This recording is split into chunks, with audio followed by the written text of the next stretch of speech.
Good morning, guys.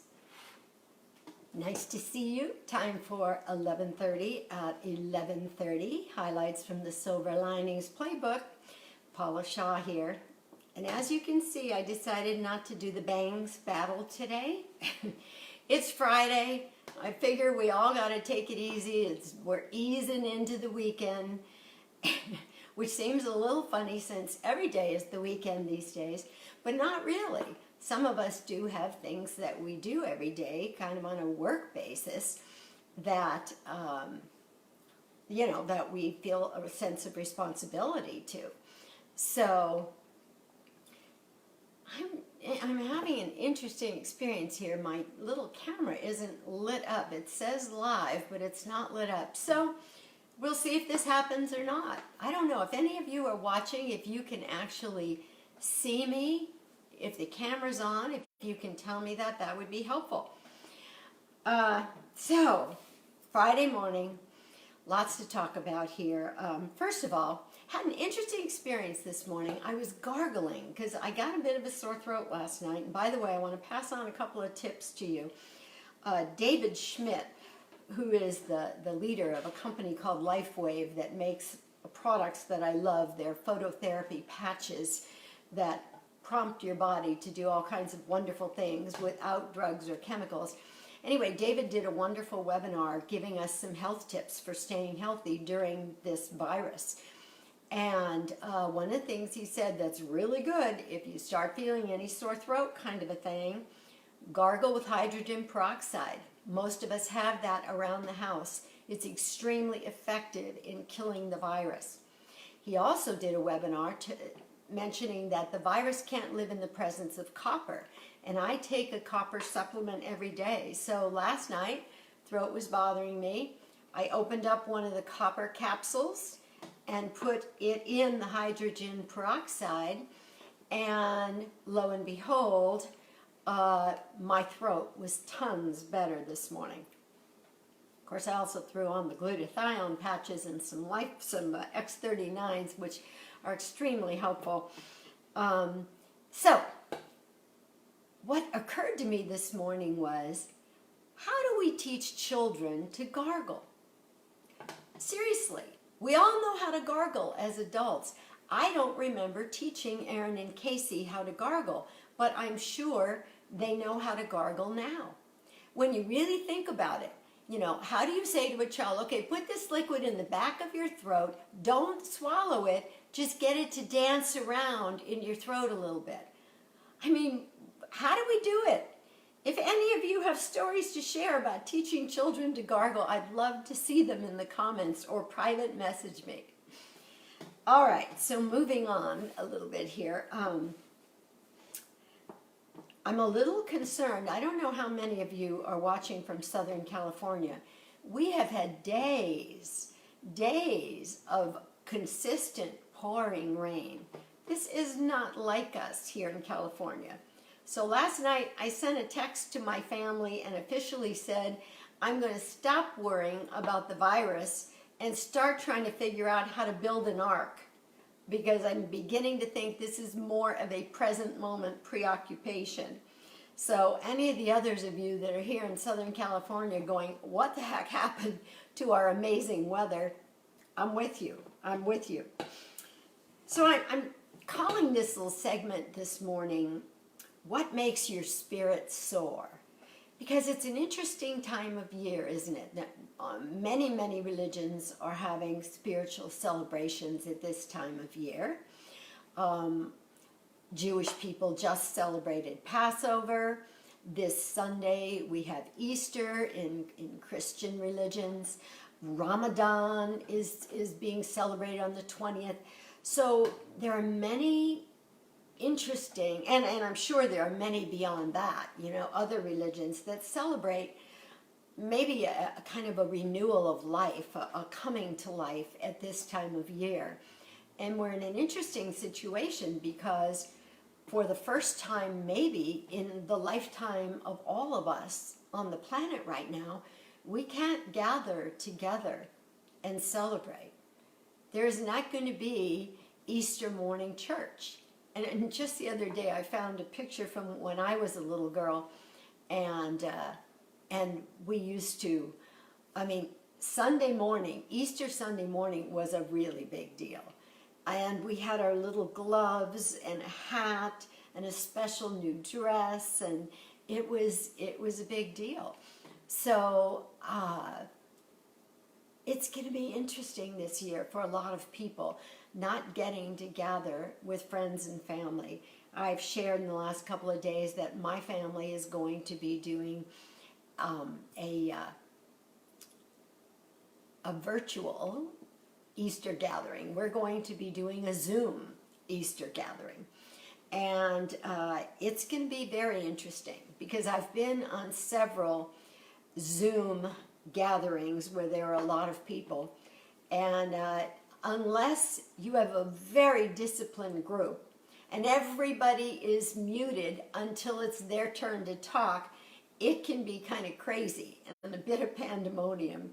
And I think that trying to control everybody talking in my family has never been possible before. So why would it be on Easter Sunday morning or whatever time we end up doing our Zoom gathering?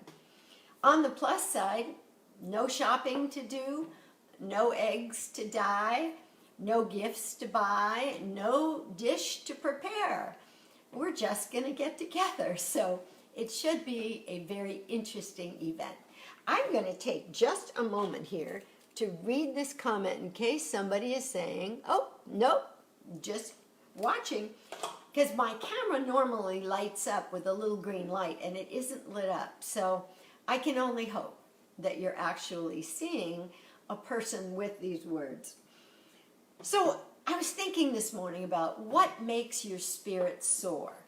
You know, it's a very important time for us to create our own joy right now because we don't have all the usual distractions and the usual means of getting together with others that often give us joy. So we have to create our own joy. Now, my daughter Erin is especially creative, and some of the things she's been doing with the time she has on her hands is working with photography. She did a self-portrait the other day that was fabulous, that she could have paid a lot of money to somebody else for. Now, she has a good camera, and she has done photography, so she does know what she's doing. And some of us, you know, we work with the phone. That's it. But still might be fun to see what you can come up with on your phone. I discovered, excuse me, photo booth the other day on my computer. And oh my goodness, there are all sorts of crazy things you can do with that. Other people that I've spoken to are taking this time to learn an instrument.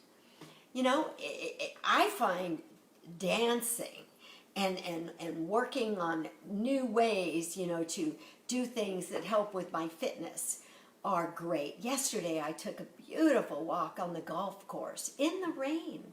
In the rain, I walked the golf course here by where I live, and it was really both a spiritual experience and a nice opportunity to stretch the body and to get outside for a little while.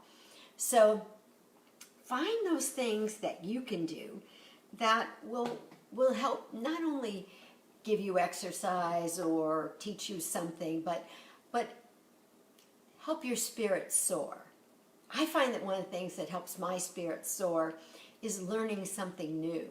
So one of the things I'm now playing with is creating material for a new segment that I'm going to do a couple of days a week at noon.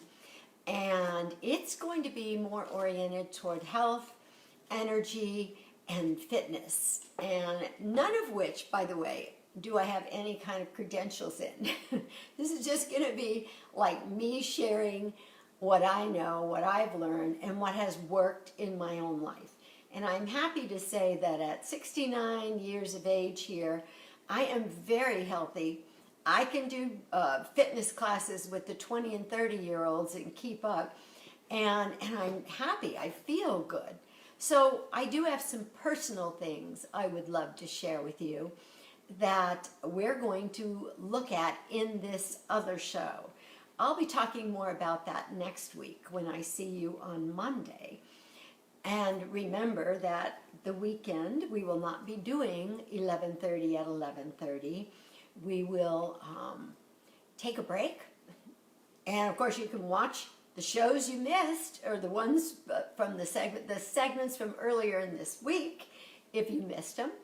All you got to do is scroll down the Facebook page. We're also going to be putting them in my Change It Up Radio YouTube channel. There'll be a subdivision for the Silver Linings shows, so you'll be able to watch past ones if you should be so inclined. So one of the other things that, just let me check our time here, see how we're doing. Oh, and once again, our time is too short. Well, then I won't be able to go into what I was just going to go into. Oh, but I do want to remind everybody, Andrea Bocelli will be doing a concert from the Duomo in Milan, a place I've been with my daughter. That was incredible. And it's going to be televised all over the world on Bocelli's YouTube channel. It'll be at 10 o'clock Pacific time, 1 o'clock Eastern time. So wherever you fall, find the time for you. It's going to be called Music for Hope. And I think it should be a pretty amazing concert and something wonderful that will bond us all with music, which for me is one of my greatest joys these days. So I hope those of you that will be celebrating Easter have a beautiful Easter. Those of you who just celebrated Passover, I hope it was a lovely event for you. And even though we're all going to be celebrating in ways that are different, it doesn't mean we can't have wonderful, meaningful gatherings with our families. And remember what we've been talking about this week. Everybody on some level is a griever. So let's make whatever conversations we have count.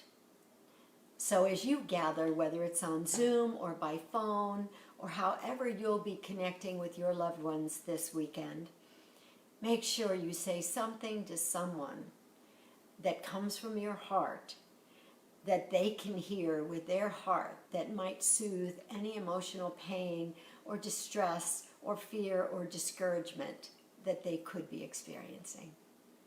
All right. I look forward to seeing you next week. Have a beautiful weekend. Thanks for being here. Bye-bye.